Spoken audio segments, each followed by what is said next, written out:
राजुरा विधानसभेच्या वेगवेगळ्या विषयाला घेऊन आज आम्ही राजुरा पत्रकार संघामध्ये एक पत्रकार परिषद आयोजित केली होती। त्यामध्ये राजुरा शहरातील पुण्यानगरचा विषय असो, ज्योती तालुक्यातील जी काही 8,643 हेक्टर जमीन जी निर्विकरणात झाली तो विषय असो, शहरातील विकासाचा विषय असो, मध्यंतरी कापणगावी झालेला ॲक्सिडेंटचा विषय असो, या सगळ्या विषयामध्ये साधकपणे चर्चा करण्यात आली।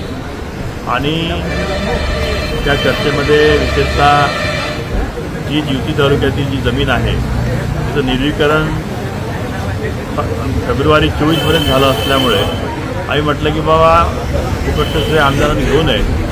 जे त्यांनी कामं केले तसे काही कामं माननीय विठ्ठल गोटे साहेबांच्या काळामध्ये झाले, काही प्रभाकरराव माहुलकरच्या काळामध्ये झाले, काही वामनराव चप्पाच्या काळामध्ये झाले, काही माझ्या काळामध्ये झाले।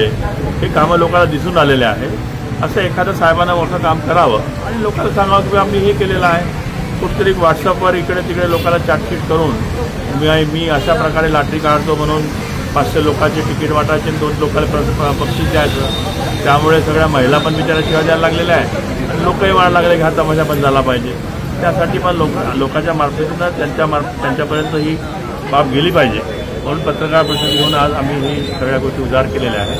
आपण पण या संबंधामध्ये लोकांना अवगत करून भाजप फळावी अशी आपल्याला विनंती करतो।